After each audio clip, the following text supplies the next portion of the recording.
Hey guys, it's Alu, and today I'm going to be talking to you guys about a couple questions people have asked me, and they're kind of personal ones, so I'd appreciate, if you guys can relate to it. I like to hear about it. I like to hear if you've ever done it because of social anxiety or just any other reason in general, because I'm pretty sure a lot of people have gone through these things, except I'm just saying them publicly, and that they're related to social anxiety, which they were, because if I did not have social anxiety, I would not be here today making these videos and explaining everything that had happened to me when I was too young to understand what was going on. So they've asked me if I've ever done, substance abuse, bodily harm, self-bodily harm, or suicidal thoughts, or if I've ever attempted to, and, was that come, and, if I have, how did I stop with any of those things. So I've never actually done any drugs, which might be surprising, but I have never done any drugs. I've never done them to deal with something, to cope with pain that I have inside or anger. I've had, alcohol, and, that's nice and all, but I knew from the beginning that if I were to go down that path, I'd probably be a wreck right now. But what did end up happening to me when I was around 11 and I didn't know what was going on, I didn't know who I was, a lot of people don't, and I was a strange little girl, a very strange girl. I was depressed. Every day was a drag. I'd have to drag myself to go to school. I didn't have any friends because I didn't know how to talk to kids, and it was just frustrating. And, and I'm thinking about it now, it's kind of getting me emotional because there were some kids that would hang out with me, but they'd probably just make fun of me behind my back, and it was just torture in elementary school. So, I was depressed because of that, and, because I wasn't the prettiest girl in the classroom. I wasn't the most social one. I wasn't the most friendly. I had a couple of friends. You know how elementary school is, it seems more important then than it actually was, but it still kind of affects you in a little ways. But I did start cutting and, scratching myself to the point of where I would be bleeding, and of course cutting means you're going to be bleeding, but scratching and just doing that to kind of get rid of all my anger that I had and all of the sadness that I was carrying around in me. I had no other way to get rid of it until I started painting. That's a whole different other story. I guess I was kind of a smart little girl, thinking about it. And I may still be little, but or young, but the person I remember back then is kind of like a whole distant person. I don't really relate to that person anymore. And I guess a lot of people are like that. They find that they can't really relate to who they were, but sometimes you can. So just basically, I was doing it because I had no other outlet, and I was so confused. And I guess when you're confused, that you think it's the proper way to deal with things. But I really hate arguing with people that say that cutting is a good way to cope with feelings, because honestly the only thing you're doing is hurting yourself, and you might be getting some infections in your skin which are not pretty. And I was kind of thinking about my body, and I'm only gonna get one body, and I might as well keep it kind of scar free as much as I can. So I guess that's what kind of brought me out of it. When I finally found out, they were just upset and disappointed, and I guess that's not what I wanted. I never got the support that I needed.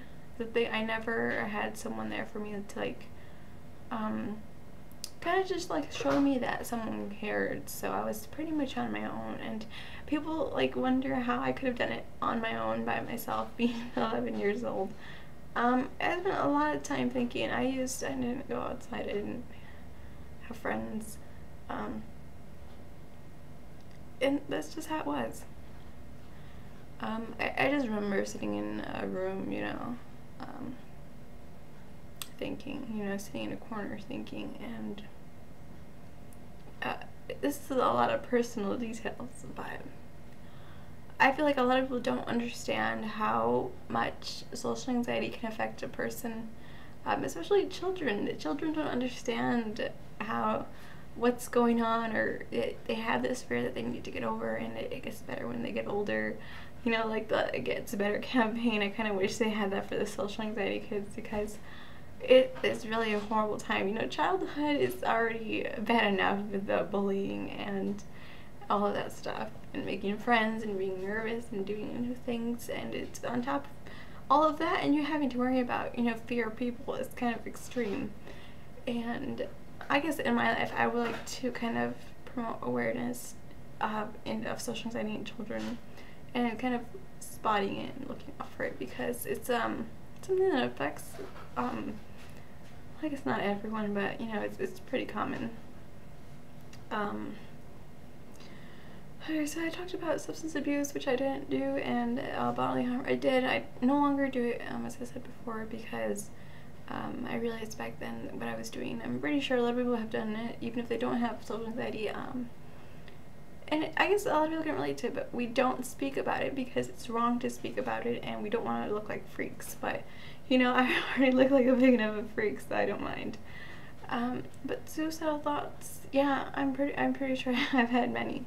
I'm pretty sure everyone has had suicidal thoughts at some point, and but we just don't speak about it, which is the thing. You know, we have to be aware that these thoughts happen. Sometimes they're normal. Sometimes you just get so down that you're able to pull yourself off and just be a normal person. But when you have depression, I mean, like serious depression, like I did, and I'm pretty sure a lot of people with social anxiety do, because we just feel like this loneliness, and we are so frustrated because we want to talk to people and we want to share our stuff, but we can't. So I do suggest therapy for that, because it does help.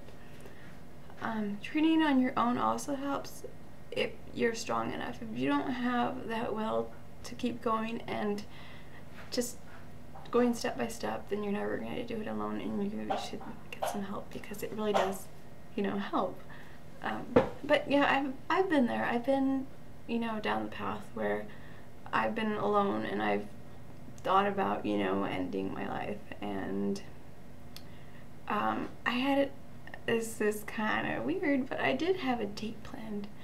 I had a note written, and I was gonna do it. And you know, that day I came home, and I just sat there waiting to do it. I don't remember which pills I was going to swallow, but you know, I thought slow painful death was kind of cool. You know, I was gonna do it, and I was so set on doing it, and I didn't, because I thought about it so much, and then the second time I attempted to, but didn't actually try to, was when I was going to slice my wrists open and bleed to death in the bathtub. That was kind of recent, maybe like a year ago was when I did that. The first one was like 2 or 3 years ago. But like a year ago, I was sitting in the bathtub. I was gonna do it too, and I thought about, you know, I'm like, I just thought, you know, what if I just go one more day, and then if I don't like it, then I won't do it. And going outside and just breathing air and looking outside and looking at all life, and you know, I was kind of realizing that if I did it, that would be the end. You know, I would never get to do things, you know, I'd be gone, you know. And I thought, you know, is my life really that bad? You know, I thought about that a lot. I thought about, you know, what other people might be going through, you know.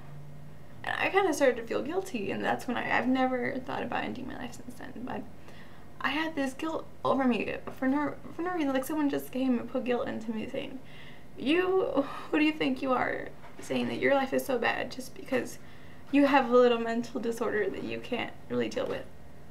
And, you know, I was so surprised by the things that my eyes opened up to, because I was able to think about my life and think about how other people are having such a worse time than I am. I was thinking about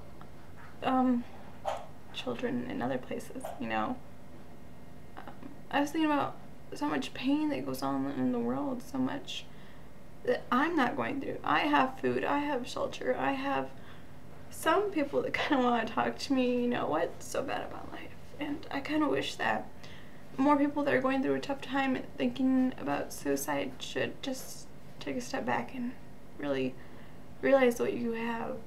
And, you know, your tough time is probably not even that bad. You know, everyone has tough times, and they might not be as bad as others, but in comparison to the world, most people that just have a little mental disorder, nothing else wrong with them, is not the reason for you to want to take your life. And that was just very difficult for me to understand, you know, and I guess that's where I got kind of like the want to help other people, because I want them to realize that too, that, you know, there is the light at the end of the tunnel, you know. I can get help for it. Most people can. If there's nothing else wrong with you, I really suggest that, you know, ending your life isn't an option unless, you know, in extreme cases. But that's pretty much all for today. For End Health Bursting into tears, however you say it. But yeah, that atheist video that I promised last time, it should be up soon. It's not me talking, it's like a diagram video. Hope you guys will like it, and I will see you guys then.